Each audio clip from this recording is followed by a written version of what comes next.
Итак, против телезрителей сегодня играют маркетолог Никита Старун, аналитик Янис Цицерук, обладатель «Хрустальной совы», финансист Ким Галачян.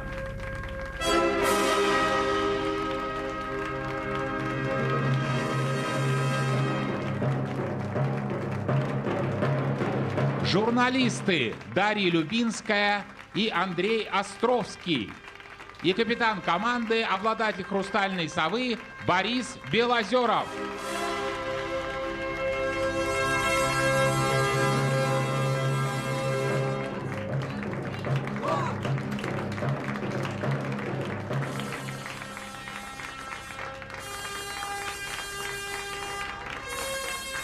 Против команды Бориса Белозерова сегодня играют Иван Кулыванов, Костерева, Анна Парфенова, Санкт-Петербург, Алла Майнина, Волгоград, Игорь Бурдаков, Валдай, сектор Блиц, Артем Межурецкий, Бокситогорск, Наталья Сухорукова, Мытищи, Андрей Калугин, Ялта, сектор Суперблиц, Сергей Трофимов, Москва, Олеся Водолеева, Златоуст, Светлана Гребцова, Андреевская.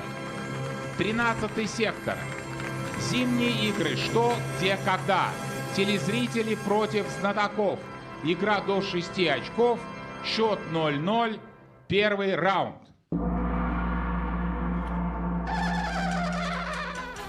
Добрый вечер, уважаемые телезрители. Добрый вечер, уважаемые знатоки.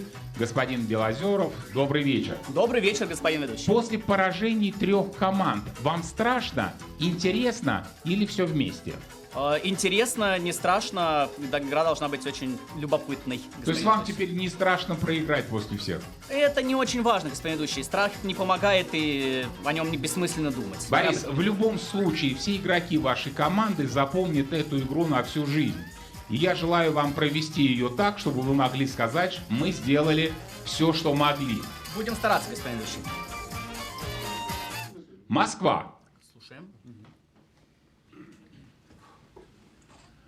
Против вас играет научный сотрудник Сергей Трофимов из Москвы.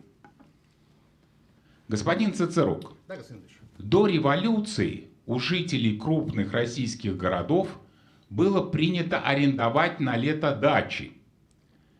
Тем из них, кто начинал поиски загодя, владельцы дач дали прозвище. Понять, что это за прозвище, вам поможет одно известное произведение 1871 года. Внимание, вопрос. Как же их называли владельцы дач? Грачи, ласточки, может быть. и грачи, Грачи лучше, мне кажется. подснежники, Грачи прилетели, как дали. Весной, да. грачи, если грачи прилетели, Давайте по времени. ребят, Зима, весна, ребят, полтора. если это подснежники, это 12 месяцев, не подходит? Это Маршак, кажется, Маршак позже. Друзья, еще раз. Давай. Дед и грачи прилетели. Саврасов похож по... позже или раньше? Мне кажется, похож по времени Ну, примерно. как-то словесное, может быть, стихи лучше. Вам не кажется, что все-таки... Стихи, а кто еще вот? Как Ну, присказки, дача. как вот Грибоедов идет Травка народный труд слова. зеленеет, солнышко. Про талию, Зимой, ключи, Тем более в смотрите, сене летит про дом. Мартовские, Родом, это лучше. мартовские коты, Февральские, апрельники, январские, там, да. майники, там. поисковики. А если ранней весной, с осени, типа, что-то еще прям вот с осени, совсем то есть заранее. зимой, Готовь лыжи летом, лыжи. Мне ласточки больше нравится, да, как вам кажется? Грачи Парень хорошо, прилетели. да. А ласточки кто Наверное, лучше Итак, весною. тишина. Кто отвечает? Версий очень много. Важно, какую вы, Борис, выбираете. Кто отвечает? Андрей Островский. Андрей, прошу вас. Ну, мы вот вспомнили стихотворение «Ласточка с весною в сене к нам летит». Может быть, ласточками их прозвали? А теперь, внимание, правильный ответ. Господин Белозеров, то есть вы за 3 секунды до конца спрашиваете, что отвечаем, все говорят грачи, грачи, грачи. Нет, все говорят ласточка, ласточка, ласточка, господин ведущий. Ну, я пока грача от ласточки отличаю. Да. А все говорят грачи. Во всяком случае, кто сказал грачи? Я просто слышал за 3 секунды до, по-моему, Ким Галачян. Я напоминал просто, что у нас есть обе версии. Я всегда так делаю, господин ведущий. Те, кто начинал поиски загодя с первыми признаками весны, владельцы дач прозвали грачами. Эта версия у вас была, грачи прилетели, как у Алексея Саврасова. Посмотрите на эту картину. Значит, скоро дачный сезон. Ну, ребят, ну вы даете. 1-0 в пользу телезрителей. Еще приду. Давайте, работаешь. 100 тысяч рублей от Альфа-банка получит Сергей Трофимов из Москвы. Интересы знатоков защищает директор департамента коммуникаций госкорпорации «Росатом» Андрей Тимонов. Добрый вечер. Добрый вечер, господин ведущий. Правила этого сезона задавали знатокам очень высокую планку – одержать 3 победы подряд. По 2 победы одержали сразу 4 команды, а вот с 3-й пока никто не справился. Андрей, вы верите, что сегодня у команды Бориса Белозерова все-таки это получится? Я, знаете, господин ведущий, в отличие от господина Гиязова, который то болеет за команду телезрителей, то за команду знатоков, и тем самым вносит сумбур в стройные ряды клуба, я просто не имею права не верить в команду знатоков. Команда Бориса Белозерова сильная, вышла в финальную серию, кажется, победа ей по плечу. Спасибо, Андрей. Но, вы знаете, маленькая ремарочка. Если они будут такие вопросы упускать, у них шансов будет немного. Соглашусь. А интересы телезрителей защищает вице-президент Альфа-банка Алексей Гиязов. Добрый вечер. Добрый вечер. Алексей, а на ваш взгляд, получится у команды Бориса Белозерова сегодня? Вы знаете, я сегодня решил тоже болеть за команду знатоков, поэтому чисто статистически шансов у них немного. Но у меня еще и к вам вопрос, если позволите, господин ведущий. Ко мне? Конечно. А Так. что будет, если ни одна из команд знатоков, собственно, не победит зимней серии? У меня вот такой вопрос. С кем Кто будут будет играть играть? телезрители? И будет ли вообще финал? Может быть, так сказать... Конечно, финал состоится, Алексей, в любую погоду. Ну, наверное, что-то придумаем. Ну, смотрите, во-первых, есть Андрей Тимонов. Алексей Лихачев должен подъехать. Владимир Верхошинский к финалу года. Алексей, вы, кстати, тоже можете попробовать. Так что что-нибудь придумаем. В любом случае, Алексей, я вам обещаю, что в конце игры все узнаете. А пока болейте за команду Бориса Белозерова. Второй раунд.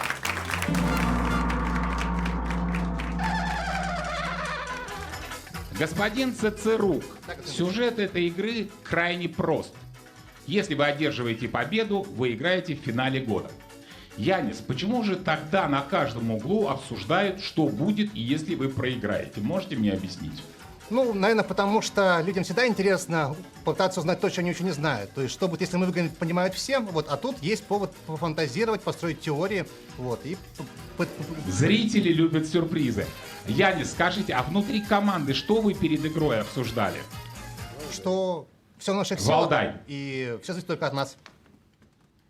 Валдай, против вас играет инженер Игорь Бурдаков. Город Валдай, Нижегородская область. Вопрос снят самим телезрителям. Внимание на экран. Здравствуйте, уважаемые знатоки. В начале 2000-х годов я работал на холодильном терминале в фирме, которая занималась складированием замороженной продукции. Температура в терминалах достигала минус 25 градусов. Было очень холодно и приходилось работать в теплой одежде. Фиксировать весь учет нам помогали специальные ручки с откидным механизмом. Уважаемые знатоки, куда мы, работники, закрепляли эти ручки? Желаю удачи. Итак, покажите, куда закрепляли, а ручка, сама ручка перед вами. Минута. Надо, чтобы она не замерзла, чтобы чернила не замерзли. Внутренний карман? Теплый карман, нормально? Карман может... За шиворот, за Дайте шиворот. показать. Да, что? За шиворот, есть вот как будто- сюда, нет, внутрь, чтобы Да, то тепло есть- было. Ребят, ребят, может быть, поближе к рукам куда-то? В рукав, может быть, Рука, так, Хорошо, да. В рукав вот так. Да, и- да, А она что будет- еще вот Дальше оригинальнее, ребят, оригинальнее, чем в рукав? Вот куда-то. Смотрите, штаны, зачем? в карман. Смотрите, Зачем вопрос. она Да, отгибается? потому что такую можно куда угодно. Если как бы в не принципе. отгибалась, можно было и так, вот реально, куда Что ее у них можно еще засунуть? есть с собой? Шапка, варежки. чашка Но мы чая. должны показать. термос. У нас нет варежки. Мы себе. Покажите, да, Да, сказали? у нас должно быть это на себе. Салат с За красным. за ухо. За ухо. Вот за ухо может как Слушай, она тяжело. они в теплой Она не будет, одежде. она не будет. Самое теплое место во рту, вообще говоря. Да, вот Да, но так, это не- но это не- сложно. Сложно. Чернила уйдут. В нос, куда еще, В ребят? рукав, Ухо, в рукав, глаз. вот сюда. Рукав пока самое простое. Он близко, да? Да, он Ну, близко. самое Там близкое, приедет, ну, человек хочет хочет дать дать ему ему задание. Хорошо. Итак, опять у вас множество версий. Кто будет отвечать? Ким Галачан. Ким, прошу вас. Мы предполагаем, что для того, чтобы... Ну, что закрепляли вот ручку вот так. Какая-то вам еще информация от меня нужна, я могу сказать. Нет. А теперь, внимание, правильный ответ. Вы так любите, Ким, свои версии, что к остальные даже не слушаете. Господин Белозеров, опять правильная версия у вас была. В самом конце Янис Цицерук. За ухо. Внимание, правильный ответ. Но смотрите, в холодильном терминале, естественно, работали в чем? Видели куртку какую? В куртках и И что надевали на в голову? шапках. Ну, в куртках и в шапках. Капюшон. Вы куртку видели на вопросе? Она с капюшоном.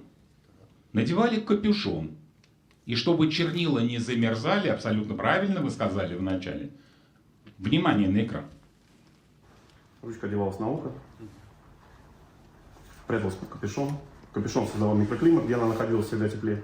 А этот механизм прижимной, который на ручке, он позволял нормально функционировать кровообращение на ухе и не зажимал ухо. Итак, ручку цепляли за ухо. Янис. Ухо, я не знаю. 2-0 в пользу телезрителей. Тут что-то интересное, ребята, а? То есть вот это как бы в чем вопрос? Вот это что-то оригинальное. Давай. Давай, забыли. То есть, с моей точки зрения... 100 тысяч рублей от Альфа-банка получит Игорь Бурдаков из Валдая.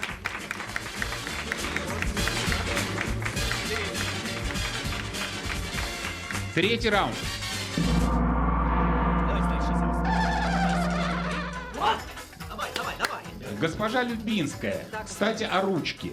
После прошлой вашей игры вы торжественно пообещали тщательнее записывать текст вопроса. И вы знаете, о чем я тогда задумался? Может быть, в будущем вам вообще планшеты выдавать? Ваше поколение рукой-то, наверное, уже не пишет ничего. Да нет, почему? Пишем очень Пишите? часто. Вот покажите предыдущий вопрос. Есть? Ну не... Да. Нет, все хорошо. Дарья, а вообще, вот вы журналист, вы пишете от руки или печатаете? Печатаю. Печатаете. А так писали бы, как я, от руки. Давайте сейчас. Блиц. Много всего. 3 вопроса по 20 секунд. Обсуждение на каждый. Чтобы заработать очко, вам нужно ответить на 3 вопроса подряд. Внимание, вопрос первый. Леонид Пак из села Атыген-Батыр в Казахстане просит вас закончить мысль философа Ханса Георга Гадамера. Знания могут быть лишь у того, у кого есть... Тяга к Вопросы? знанию. Вопросы интересно? Да, хорошо. Еще. Вопросы, еще знания лишь. Желание. Какое-то Любопытство. Вопросы Память, Ну да. учитель. Знания лишь. Антитеза. Свободное А не может быть на Книги, парадоксе книги. незнание. То есть он носит Незнание. Но его не может быть Заблуждение. незнание, может быть философ. Заблуждение. Вопросы нормально? Кто отвечает? Давайте Янис ответит. Янис Цицерук, прошу вас. Положим, что тяга к знанию тех, у кого есть вопросы. Абсолютно правильный ответ. Блиц продолжается. Внимание, вопрос второй. А версия была Бориса Белозерова. Когда ваша версия правильная, вы правильно выбираете. Вероника Шиманович из города Смолевичи попросила почитать вам записки одного человека. Послушайте. Изучи у маэстро Лука умножение корней. Вели показать тебе токарный станок Больтрафио и обработать на нем камень. Я еду по моему делу садоводства в Милан. Вели сделать 2 дорожных сумки. Кто и к кому обращался в этих записках? Леонардо да Винчи. Я про да Винчи но придумал, кому? но кому? Микеланджело, кто еще есть там? Например, кто у него был? Джани Ротари, Камень, Лука, Сумки. маэстро Лука. маэстро Лука. А, то есть- Паганини. Страдивари и кто второй? Ну, то есть человек Возрождения. Страдивари второй не может быть? Рафаэль, Микеланджело. Таблица умножения. И Слушай, камень. какая-то пара итальянская. Итак, кто отвечает? Давайте, господин Островский, ответьте, только можете ему, пожалуйста, еще раз перечислить, если не сложно? Вот хотите, чтобы я про токарный станок еще раз прочитал? Если не сложно, господин ведущий. Господин Островский, Да. изучи у маэстро Лука умножение корней, вели показать тебе токарный станок Больтрафио и обработать на нем камень. Я еду по моему делу судоводства в Милан, вели сделать 2 дорожные сумки. Кто и к кому обращался в этих записках? Мы предположим, что Леонардо да Винчи и Микеланджело. Ну, вообще-то они в контрах были. Мы лучше ничего не придумаем. Господин Паташов, а у вас есть версия, к кому обращался Леонардо? Себе. Ну, конечно, господин Островский. Это записки самому себе, напоминалки. Вы же не знаете никого. Вы правильно сказали, Леонардо да Винчи, господин Белозеров. Все правильно. Но к кому обращался? К себе. Он себе писал записки. Не забудь то, изучи то. Собери дорожные сумки. А к кому? К слуге, что ли, обращался? Ну да, вообще-то... К Микеланджело собери ко мне дорожные сумки. Да? 3-0.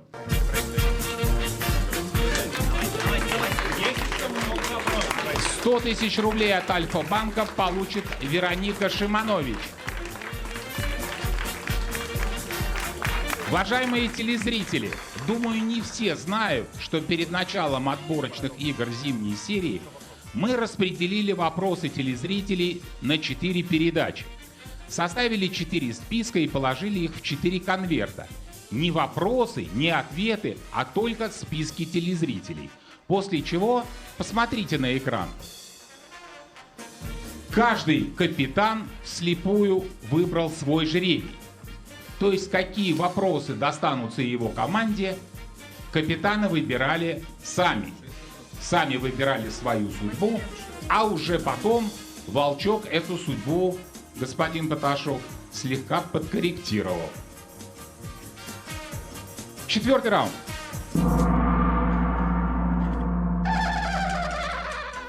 Господин Белозеров, Да, ну, господин. строго говоря, как раз вы-то ничего не выбирали, а играете в то, что осталось. Да, господин ведущий, так же, как и в осенней серии, если помните, мы тоже играли то, что осталось. Но Так тогда вам это помогло? Да, господин ведущий, и, ну, пока, видите, как-то вот мы немножко в противофазу попали, постараемся из нее Но выбраться. странно, что ваш зеленый конверт никто не выбрал. Казалось бы, зеленый сигнал светофора разрешительный. Мне тоже так кажется, господин И ведущий. никто не взял, А но- счет на табло при этом 0-3. Но он видите? должен был быть 2-1. Просто вы не то выбирали. Ну, Блин, господин ладно. ведущий, постараемся. Борис, ваш запечатанный конверт я пока передам Андрею Тимонову, а после игры вы ознакомитесь. Андрей, подглядывать не имеет смысла, потому что там вопросов нет. Ответ Волгоград. Ответов нет, есть только список телезрителей. А против вас играет врач-кардиолог Алла Майнина из Волгограда. Внимание, странные экспонаты.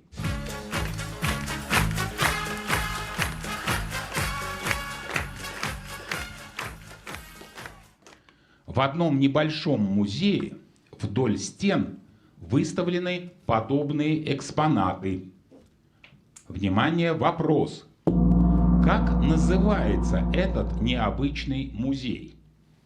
Музей мусора? тени, не музей тени. Музей тени, интересно, хорошо. дальше. Да, это лебедь будет как будто бы, Ага, ребят. дальше, Вот дальше. смотрите. Это понятно почему, да? Да, а это будет город, это город, Это смотрите, город, это колесо город. обозрения. А, это Skyline, да? Хорошо. получается? Хорошо, еще. Хорошо. Это что? Важно, что вот вдоль это. теней. Все, забыли, идем дальше. Есть небольшой, Мусор. совсем Ребят, большой. мусор, да. можно с тенью доработать? Это полноценный ответ или нужен что-то еще? Как Музей называется мусора. музей? Музей Музей тени. Музей профиля. Хорошо, давайте смотрите, вот тут куча мусора, тут разобранный Да, мусор, а тут да. какой-то, может, переработанный мусор. Какая-то деконструкция, что-то про вот портрет, да, это, какой-то что-то про разложить портрет. на что-то, ребят. Музей мусора. Современный Музей искусство. Это Какой-то, А если вот типа мусор и тень, что-то Да, вот вот дальше, что собрать. ребят, вот типа музей останков, да, вот если вы... Если ископаемого, что он да? маленький, например, О, а если то есть что-то про миниатюры. переработку, про время. Да, Что переработка разлагается, время. может быть. Музей разложения времени. Не знаю. Тут реально прям город. Ну это да, это прям очень- хорошо. Да, колесо обозрения там, да. Хорошо. Господин ведущий ответит Ким Галачан. Ким, прошу вас. Мы предположим, что это музей тени. Ну, посмотрите на картинки. Факультативный вопрос. Как вы считаете, это что? Тень получится? Нет. Ну, что не именно? надо переворачивать, Простите. все покажут. Хорошо. Вы как Дарья Любинская? Факультативно похоже здесь вот, может быть, это лебедь. Лебедь. Это, Так. возможно, город. Так. Здесь, А вот это? честно говоря, сложно сказать. Может, Ну, закройте глаза, представьте. может быть, это лицо. А смотрите, человеческое, какой лицо, вот лицо. справа, видите, такой как усик такой. А, Дали, что ли? Внимание, правильный ответ. Это экспонаты музея теней в Санкт-Петербурге. Посмотрите на экран. Это лебеди. По центру лучше подкладывать. Это лебеди. Это небоскребы. А это, посмотрите, получается Сальвадор Дали. 3-1, размочили. Господин Белозеров, а я уже было так обрадовался, когда вы начали останки обсуждать. Думаю, ну если они еще это закопают, это будет вообще что-то... Ну, нет, господин ведущий, постараемся дальше откапываться. Уважаемые телезрители, букмекерскую компанию BetBoom в клубе «Что, где, когда» представляет заслуженный мастер спорта России Павел Погребняк. Добрый вечер. Добрый вечер. Павел, весь год команда Бориса Белозерова мечтает сыграть в финале года. На ваш взгляд, сегодня их мечта осуществится? Господин ведущий, было бы здорово, чтобы все новогодние мечты сбывались. И я всем этого желаю. И не забывайте про новогоднюю акцию «Большой бум». Призы и фрибеты на 100 миллионов уже 24 декабря. Все подробности в приложении BetBoom. Павел, спасибо. А мы продолжаем игру. Счет 3-1 в пользу телезрителей. 5-й раунд.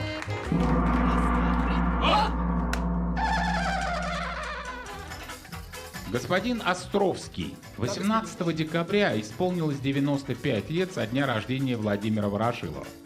И в одном интервью вы сказали, что периодически вспоминаете его фразу: «Тот, кто боится сказать глупость, не скажет и чего-то умного».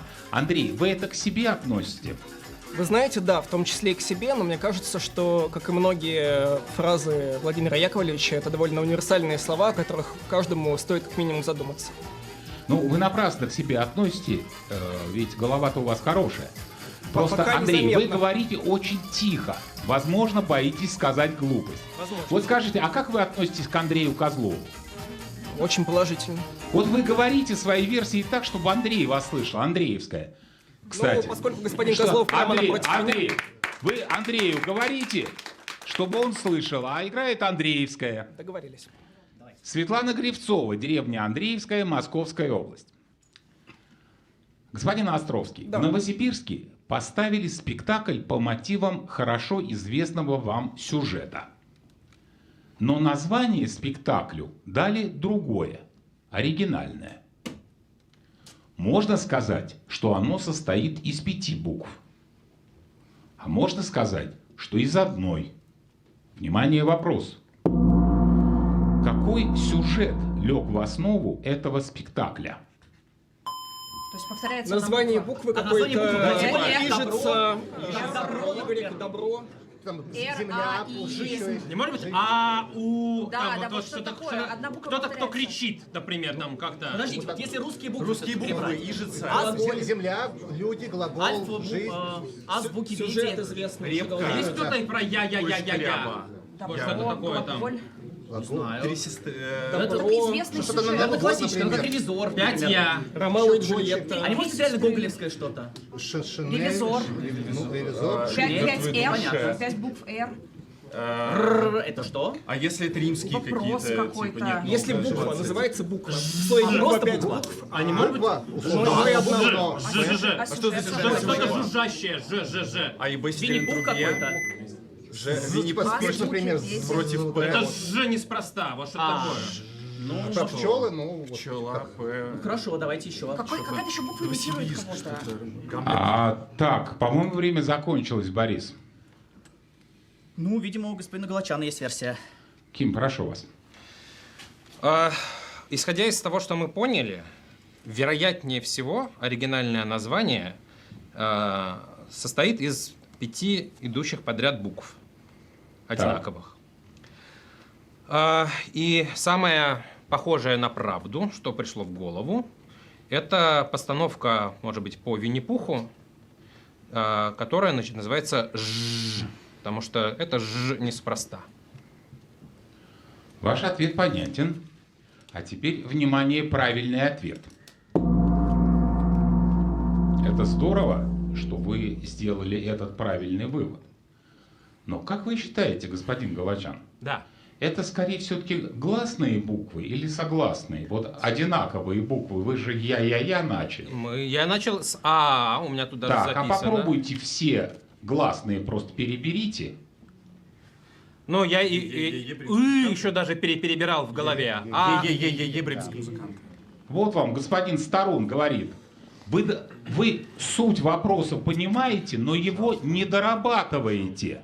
Ну, как это мне так понравилось, и про Винни-Пуха тоже, В господин названии спектакля есть 5 повторяющихся гласных букв. Е, Е. Как пел осел в бременских музыкантах. В основу спектакля лег сюжет о бременских музыкантах. 4-1.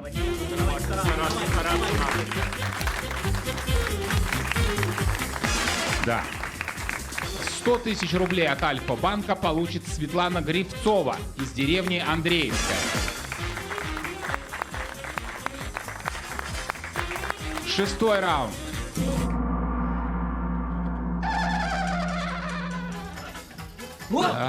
Господин Галачан, в интервью перед этой игрой вы сказали, что ваша цель сегодня продемонстрировать такие минуты обсуждения, которые было бы потом приятно вспомнить. Уже такие были? Ну, приятно Кто там нет. смеется? Это госпожа Любинская смеется. Так. Смотрите, приятно нет, но не стыдно точно. Мне ни за одну нашу минуту пока не стыдно, господин ведущий. Ну, это хорошо. Это хорошее чувство, Ким. Ну, то есть, Чувство гордости, оно как бы... гордости нет, но просто мы, Бокситогорск. скажем так, мы честно работаем, господин ведущий. Играем честно. Против вас играет научный сотрудник Артем Межурецкий, город Бокситогорск, Ленинградская область. Господин Островский, Да, господин ведущий. каждому космонавту на МКС полагается примерно 2,5 литра воды в сутки. Внимание, вопрос. А на что в расчеты включают еще по 1 литру воды в сутки на каждого? Ну, помыться можно. Умывание, вот, ну, то есть Что можно делать с гигиена. водой? Пить. Не может быть на дыхание, мыться. ребят, на дыхание. Они это Почему? выдыхивают. В расчеты, в смысле, что им нужно на МКС Либо увлажнять воздух. влажный воздух, каждый человек вдыхает литр воды. Понятна мысль? Что они не пьют, а вдыхают. Это хорошая идея, что там же нужно, чтобы понимаю. циркулировала вода. Готовка, Они мытьё. пьют 2,5 литра, а литр еще Они что-то... едят еду из тюбиков, там не Да. надо ничего Хорошо, готовить. моются. Моются, А на вот мытьё мытье, не ну может как и будто всё? 2,5 литра Ну, все а это прям включено. такое. Что-то Интересно, медицинское, да. какие-то медицинские Чистка зубов. требования. Ребят, На что-то каждого. варить, Каждого. То есть это нужно спать, Мы- они еще мы спят. сам- В расчеты, в Да, смысле, да. что когда ты планируешь, сколько всего Да-да-да, нужно... это нормально, это циркуляция как бы микроклимата. как будто надо... Слушайте, Расчёты. а может быть проще? Ну, вот, Что еще в чем повседневные тогда? какие-то дела? Непонятно, как выбрать, чистка зубов, Ну а мытье. как? это Среди всего набора Да. ты будешь выбирать. Это Это всё же очень растения необычно. какие-нибудь, на Поливать грибов, цветы. Не от человека зависит, от растения будет зависеть количество воды. Что можно кроме вот пить и мыться как-то еще? Итак, кто отвечает? Ну, видимо, господин Галачан, господин ведущий. Итак, господин Галачан, ну подумайте. Подумать? Мне казалось, я подумал, господин ведущий. Ну, давайте. Ну, расчеты должны предполагать, что вот есть 2,5 литра воды, которые в явном виде попадают в контур МКС на каждого отдельно взятого человека в виде воды. Так, Но каждый человек еще привык дышать. вот это так. Что-что? Привык дышать. Так, да. и... И в воздухе, который он вдыхает, привык вдыхать на Земле, ну, есть термин влажность воздуха, содержится энное количество воды. Если воздух будет сухой, ну, будет очень плохо людям. И вот в контуре МКС, скорее всего, в расчете принимается этот факт. Итак, а ваш ответ какой? Давайте вот еще раз. Ну, Влажность воздуха, да? обеспечивать влажность воздуха на МКС, чтобы люди могли вот эту воду вдыхать. Ваш ответ понятен. А теперь, внимание, правильный ответ. Господин Тимонов, вы так переживали сейчас, а у вас есть версия? Я согласен с Кимом Галачаном и точно знаю, что это не на мытье, так как на МКС обтираются Конечно, не на мытье, влажными салфетками. на дыхание. Но влажность-то здесь при чем? Господин Друзь, а у вас есть версия? Господин ведущий. Нету. Я не расслышал вас, Александр. Нету. Вы такой тихий, как Андрей Островский сегодня. Смотрите на Козлова. Будете говорить громко. А у вас есть версия, Андрей?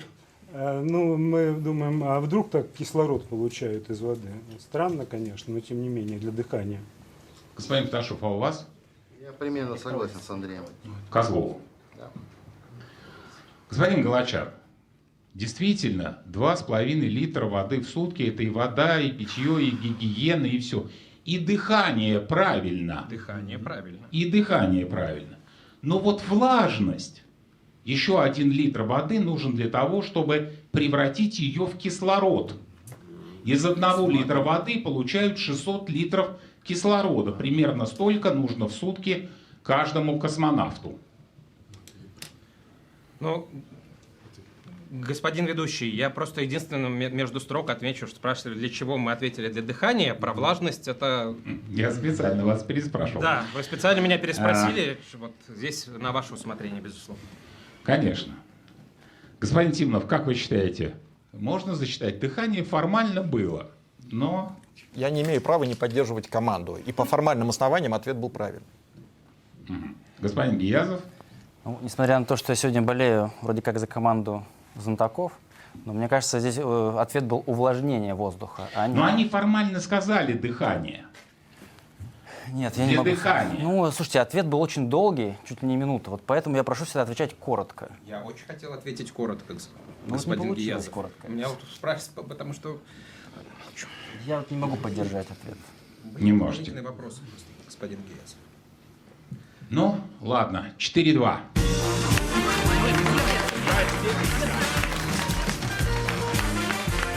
Уважаемые телезрители, по традиции в конце игры Андрей Тимонов вручит лучшему знатоку «Хрустальный атом» — приз от госкорпорации «Росатом». Андрей, скажите, как вы оцениваете игру знатоков сегодня? И что, на ваш взгляд, важно, чтобы победа пришла наконец-то? Ну, я согласен с Кимом Галачаном, играют достойно. Вот кажется, что чуть-чуть в конце нужно поднажать. Но самое главное, не падают духом.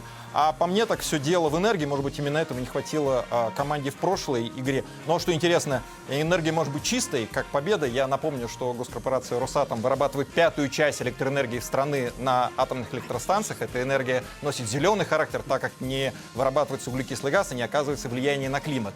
Сегодня от имени госкорпорации был оформлен, в ближайшее время будет выдан игре так называемый зеленый сертификат. Документ, который удостоверяет, что вся электроэнергия, потраченная на производство программы, на ее трансляцию и до конца текущего года, и в следующем году, произведена максимально безопасным для климата способом на атомных электростанциях. Так что сегодняшний мозговой штурм происходит с минимальным вредом для планеты Земля. Но я от себя просто добавлю, что в зеленый сертификат я добавил маленький повышающий коэффициент, чтобы компенсировать тот углекислый газ, который выдыхают все собравшиеся в нашем охотничьем домике. Так что, независимо от финального результата, команда господина Белозерова сегодня никакого вреда планете Земля не нанесет.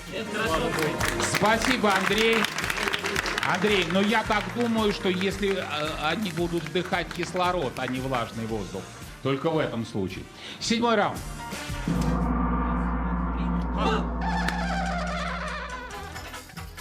Господин Галачан, ну, конечно, я пока еще никому в зимней серии таких подарков не делал, причем я вам скажу, что я же вам дал выбрать. Вы могли сказать дыхание, а не влажность. Я вас попросил выбрать. Вы выбрали влажность, а не дыхание. Я упомянул.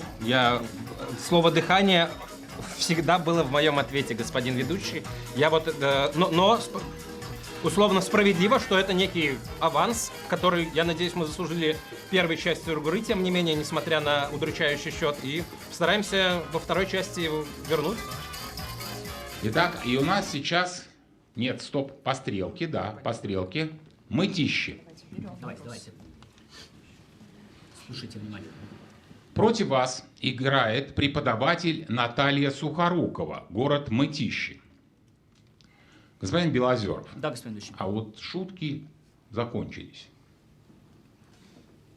Вы ведь отличник, по сути, по своей. Закончил, да. По складу характера. Скорее нет, господин ведущий. Это вопрос на 5. Бьют часы, возвестившие осень, тяжелее, чем в прошлом году. Внимание, вопрос. Что Белла Ахмадуллина в своем стихотворении сравнила с боем часов? Что издавало такой звук?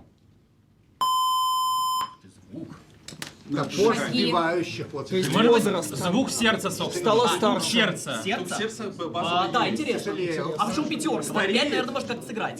Что стареет человек? Что-то несет, Ощущается например. возраст, какое-то Да. возрастное изменение. Давление? Она становится старее. Давление, Ну, тонометр. это какое время примерно? Но не помните? тяжелее. А может, Советская, смотрите, а может она что-то вторая надела половина на 20 себя, осеннее, там, куртку или что-то, вот и по ней бьет что-то. Она сравнивает год с И ей годом. тяжелее Год с идти от годом. этого, она стареет реально, ей что-то, куртку тяжелее, зонт тяжелее, вот А что-то если такое. что издает звук? Да. Топор издает. Слушайте, а тонометр как Связано с циферблаты, осенью. часы Ну, как быть и 1 давление, сентября, нет? школьный звонок, линейка в школе. Звонок как, на 1 кстати, сентября. Бьют Тяжелее, часы, чем в прошлом году. Возвестившая осень 1 сентября, это правда. Чем это играет? И со И школы. пятерка. Выбирай сам будешь, Борис. Стук сердца, звонок. Тонометр еще. Ну, Точно если нет. со школы, Она то дым, со школы, точно то дым. все хорошо Это ложится. пусть да, получается. Еще. Выбирай. Итак, прошу, ваш ответ. Ну, давайте, у нас 2 версии, которые нам нравятся, но, господин ведущий, если то, о чем вы говорили изначально, оно имеет отношение к вопросу, то... Ну, что сложный вопрос, да. Тогда давайте предположим, что это так она говорит про стук сердца, что ей с каждым годом все тяжелее и тяжелее живет. Осенью. Ну, А теперь, становится внимание, тяжелее. правильный ответ. Господин Галатян, что вы сказали? Я приму. Говорите.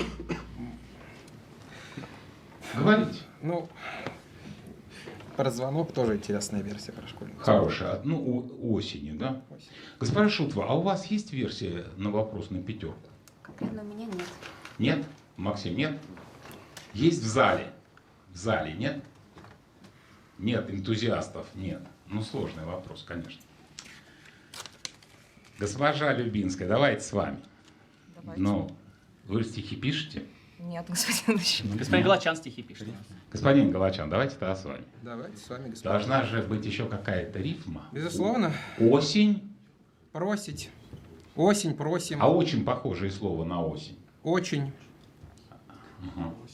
8. Осенью. Ну, послушайте, ладно, не буду вас мучить. Бьют часы, возвестившие осень. Почему-то тяжелее, чем в прошлом году. То есть по-разному. Ударяется яблоко озимь столько раз, сколько яблок в саду. Белла Ахмадуллина сравнила с боем часов звук падающих яблок. 5-2.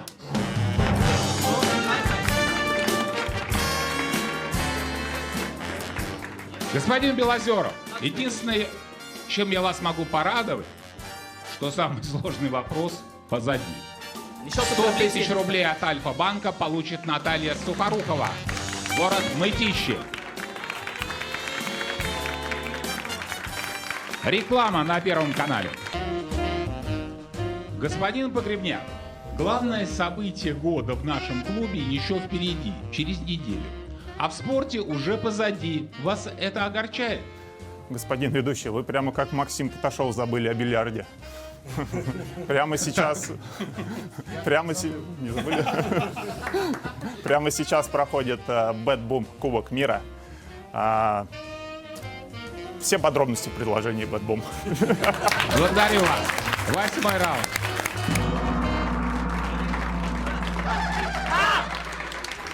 Уважаемые телезрители, если вы хотите в этом сезоне сыграть против, не в этом сезоне, а в следующем сезоне против знатоков, вам надо отправить вопросы либо по электронной почте, либо по почте, либо заполнить специальную форму на нашем сайте tvigra.ru. Господин ведущий, я бы хотел напомнить телезрителям о деньгах, о призовом фонде. Давайте посмотрим, сколько там сейчас денег. Давайте, кстати, давно мы не... 3 миллиона 629 тысяч рублей. Господин Гиязов, но знатоки все время проигрывают, поэтому всю зимнюю серию фонд не пополняется. Ну, кроме специгры. Вот после специгры вы чуть-чуть пополнили его. Ну, посмотрим, чем закончится год, какой суммы. 13-й сектор. Внимательно. Интернет против знатоков.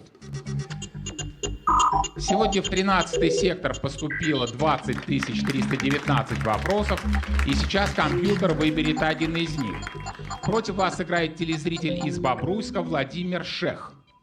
Внимание, вопрос. В начале 20 века один путешественник предложил читателям для большего понимания рецепт: стакан чистой Невской воды и 1-2 капли молока. О чем шла речь? Белые ночи или туман, что-то такое, понять, как Чисто выглядит. питерское что-то, Ну, Невский, значит, для большего читателя. понимания. Не может быть белые ночи, там же приезжал Ну да, какой-то читатель, писатель. чтобы понять, где он побывал. Это он цвет, же это увидел, слегка да. замутненная вода получается. Да, хорошо. Цвет белых ночей. Хорошо. Цвет, вот, а дальше. если питерский туман? Цвет всё-таки? неба. Туман-то больше Лондона. Почему начало 20 века? Что-то Опять появилось. технический прогресс, да? Кинематограф, Смог, фотография. смог, какой-то вода. туман в Лондоне, Хорошо, например. что-то Невская вода. что-то Ты сам в эксклюзивное Петербурге должен русское, быть. ему нужно объяснить. Смотрите, читателю. он рассказывает про Питер или наоборот? Может быть, и Или про наоборот. то, что Наоборот. что-то за рубежом? Потому что если ты идешь в Невскую воду, значит, ты сам должен Хорошо, выбрать. кто-то приехал в Петербург и про, да, западное что-то Лондонский рассказывает. смог. Ну, Тогда лондонский Туман, наверное. Лондонский смог может быть. А зачем говорить Невский? Почему не сказать просто воды? Ну, это потому что... Но, а нельзя, это, Дальше. скорее всего, реально зарубежное, Да. потому что, Что ну... вам нравится, Ну, белые туман. ночи? Нет, смог? нет. Ну, туман Туман, но лондонский. туман он везде. Лондонский, же. нет. Лондонский. Ну, в смысле, что он рассказывает читателям... Ты должен мне сказать, чтобы приготовить вот это получается. Вот. Питерцы и так знают, если ты Невскую воду можешь Итак, взять где-то. кто отвечает? Теоретически. Давайте Янис попробует. Янис Цицерук, прошу вас. Возможно, таким ценом он предлагал понять, что себе представляет лондонский туман. Ваш ответ понятен. Подождите секунду. Я уже господином Бариновым уже проходил это, а то я объявил ответ, а потом даже зал не успел опросить. Давайте версии в зале какие. Господин Баринов, у вас какая версия? Ну, у меня лично версия та же, что только что была отвечена. А именно? Что это лондонский туман. Так объясняли, что Так, такое. есть еще какие-то версии в зале? Да, есть. Да, господин Козлов. Сколько русской крови в императорской фамилии у императора? Русского. У русского императора, у нашего императора. А еще какие-то версии? Нил Гумилев. Что-что? Гумилев путешествовал, Африка, цвет воды в Ниле, например. Понятно. Ну, не могу соучаствовать. Давайте посмотрим на экран. Внимание, правильный ответ. Да! Смог Лондона. СМИ, чтобы помочь читателю, дайте прочитать. Помочь читателю представить. Да. 5-3.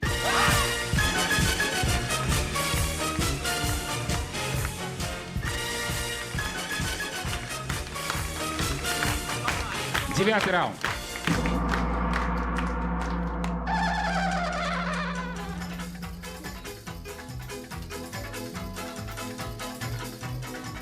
Господин Белозеров, Да, господин вы знаете, я случайно узнал во время рекламы, что, оказывается, Андрей Козлов демонстративно от меня выходил во время игры, потому что посчитал, что я был неправ, что я принял у вас ответ.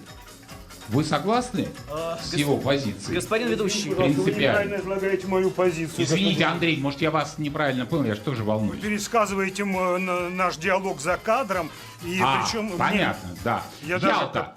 как-то, извините меня. Господин ведущий, я только отвечу, что, как известно, в этой игре все решения принимает ведущий. Конечно, в интересах игры. конечно, конечно.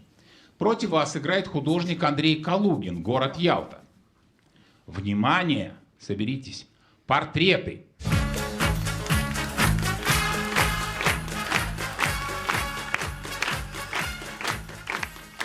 Господин Белозеров, телезритель предложил показать вам эти портреты в такой последовательности. Внимание, вопрос. По какому принципу Андрей Калугин подобрал эту коллекцию портретов? Это не Шаляпин? Это Коровин, нет? Коровин? Ребят, это Шаляпин, по-моему, нет? Похож на Шаляпина? Да, похож. Может быть, да. Шаляпин. Смотрите, вытянутая, квадратная. Они все сидят. Сидит. Нет, Кто? сидит, лежит, Вы сидит. кого-то узнаете? Они Мне все кажется, известные Коровин. люди. Второй Коровин, Все третий художники. Шаляпин. Нет, смотрите, двое сидят, один Автопортреты стоит. какие-то. Родились, По какому что еще? принципу? Закон Ваша- что-то. Последовательность важна. Последовательность из четырех. Вот, Четверо, кто- да. кто- Могу, январь, кого февраль, март, четверо? что-нибудь такое. Кого четверо? Их звали как-то? Как звали их? Как звали? Кого? Коровин там Константин кто? Коровин. А если времена года А какие-нибудь? если Костя что-то написали, Федя. да, вот что-то написал, там зима, лето, осень, какая-то известная картина у них может быть, вот там Коровин, допустим. А, времена То есть, вот, года? типа, один написал Не, не известный, похоже, вот, там как на Левитан первом не написал слышал. Марк, условно говоря, вот. Почему именно в такой последовательности? Да, Еще, Это еще точно очень разные. Шаляпин? Последний Ну, вопрос. похож. А последний на Репина немножко еще похож, но не точно. Они смотрят два в разные графика, места. один А если, такой. если фазы Луны какие-нибудь, может быть, фаза Луны не может быть? Непонятно, почему фаза Луны. Ну как... Прошу. Кто отвечает? У нас еще теоретически, может быть, минуту в кредит попросить? Можете взять минуту в кредит, это правда. Берете? Ну, наверное, господин ведущий, кажется, что хороших версий у нас нет. Господин Гиязов, вы готовы предоставить знатокам кредит? Ну, я предоставил предыдущей команде, я думаю, что это тоже справедливо предоставить. Ну, давайте, я тоже не возражаю. Итак, Слушайте, пожалуйста. минута в кредит. Поэтому я вам повторю вопрос. Телезритель предложил показать вам эти портреты в такой последовательности. По какому принципу Андрей Калугин подобрал эту коллекцию предметов? Извините, портретов. Ребят, а не может быть это кисти одного и того же художника, эволюция его творчества? Стиля? Ну, то есть, типа, вот, Куда они смотрят? графика... Почему взгляд так направлен? Ну вот, а про На фазу... кого-то они смотрят, да. А реально вам про фазу Луны не понравилось? Просто... Что начал с рисунка и закончил. Четверть, на три четверти... Разные форматы. Вот Может, это не есть рисовать, обороты. а Рука, Чет- профиль, на четверть, на фаз, половину. фаз. Ребят, рука, смотрите, про рука фазу Луны заходит, объясни мне. рука заходит Луна, в карман, и левая рука. Он именно в этой последовательности. Что-то достать понимаешь, из вот кармана реально хочет именно- почему-то, видите? Нет, вот То есть заходит в так, карман. так, потом так и отворачивается. Вот так. Часы Угол какие-то. руки что-то напоминает. А что еще? Визуально. Да, угол руки, часы. так. Часы, а стрелки часов действительно? Не, Непонятно. они меняются. А если творчество начал с оборота. Либо творческий путь, либо начал либо с графики, закончил с графики. то оборот? есть- А какой художник тогда, если Не знаю. творческий путь? Да там Серов может быть Репин, тут кто Творческий угодно. Итак, пора отвечать. Ох, ну давайте господин Галачан попробует, господин ведущий. Ким, прошу вас. Здесь есть последовательность изображений, на которых люди изображены в разной стилистике и с разным оборотом лица.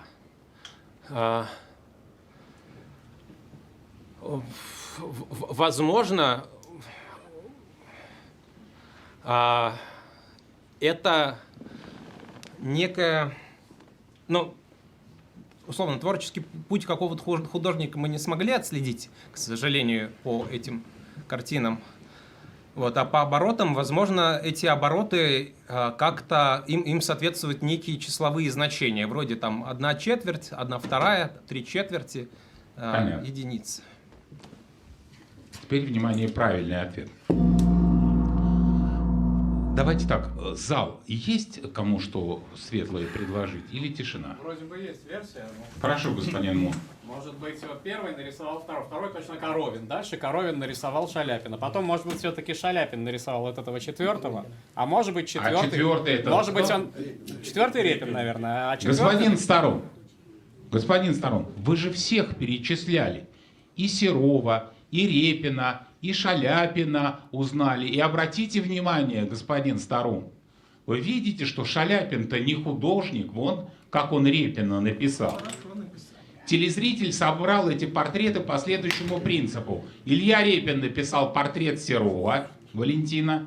Серов написал портрет Коровина. Коровин написал портрет Шаляпина.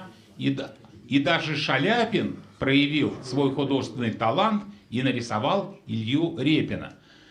Госпожа Любинская, вы обещали следить за формулой. Смотрите, телезритель предложил. То есть можно так, а можно чуть иначе. Например, четвертый портрет положить первым, и будет то же самое. Но не абы как, да? Не хаотично. То есть это такой замкнутый круг.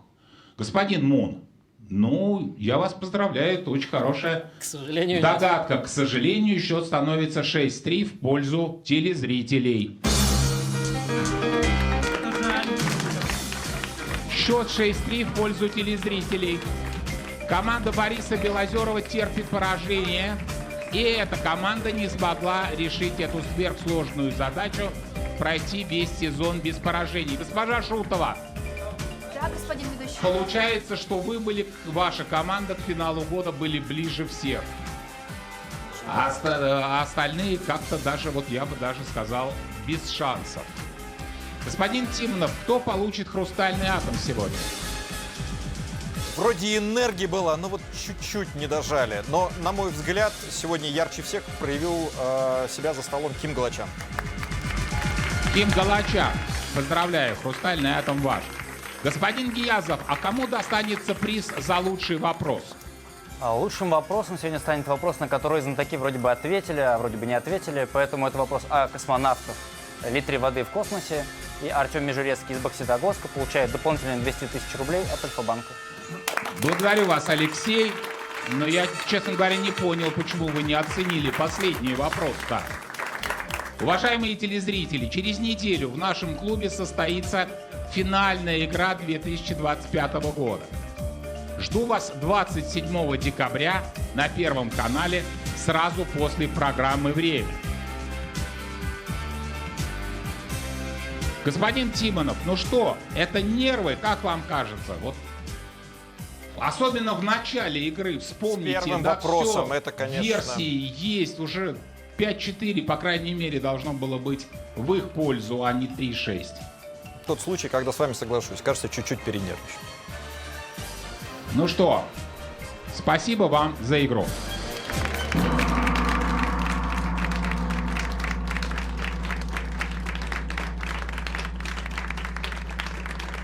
Господин Козлов, ну, на всякий случай, просто я хочу вам объяснить, понимаете, я засчитал тут ответ, потому что формально знатоки дыхание сказали. И если бы они проиграли, то потом было бы ощущение, что они проиграли, потому что я услышал не то. Извините, но это просто вот... разговор у нас с вами вообще не об этом шел, и Я не про старый разговор, это у нас с вами новый разговор. Какой новый? Новый, вот сейчас, Вот я сейчас. вам говорю. Я вам сейчас говорю. Андрей, здравствуйте. Здравствуйте, я понял, Итак, почему тишина. вы... Я понял, Все. почему вы... Уважаемые телезрители, я думаю, что сейчас всех интересует, кто же будет играть в финале. Всех интересует? Господин, друзья, не очень интересует. У знатоков, как я уже не раз говорил, была очень сложная задача пройти сезон без поражений. Но ведь и приз-то какой? 6 бриллиантовых сов, которые будут разыграны в финале года. Господин Гиязов, вы не расслабляйтесь. В финале года будет играть сборная клуба. Так что неизвестно, что для вас хуже. Но кто войдет в сборную? Здесь дело не в личных пристрастиях, не во вкусе, о вкусах не спорят, а дело в принципе. по какому принципу эту сборную собирать? Господин Тимонов, ну по какому, на ваш взгляд? Первое, что приходит в голову, это, конечно же, количество хрустальных атомов у каждого игрока. Итак, то есть, ну давайте так, подсказка у меня к вам. Вы уже практически меня опередили. Я вам могу сказать, первая подсказка, что в сборной сыграет Никита Баринов. Анастасия Шутова и Михаил Мун. Да, господин Тимонов? Пока согласен. Они получили по 2 хрустальных атома, и очень хорошо, это критерий того, что они хорошо провели этот сезон. Но дальше, господин Тимонов, не получается, потому что огромное количество знатоков получали по 1 хрустальному атому, и как между ними... Господин Баринов, мне скажите, что вы говорите. Я повторяю губами свою мечту с детства. Только бы капитаном был Паташов. Ну повторяйте. Да. Господин Элькис. Да, господин ведущий. Ну, на ваш взгляд, кто же еще войдет в сборную клуба? Как вам кажется? Принцип важен. Принцип важен. Принцип мне сложно понять. Вот господин Баринов, он сейчас про вкусы говорил, а я про принцип. Денис, а если я вам скажу, вторая подсказка, что через неделю за столом окажется Дмитрий Филиппов,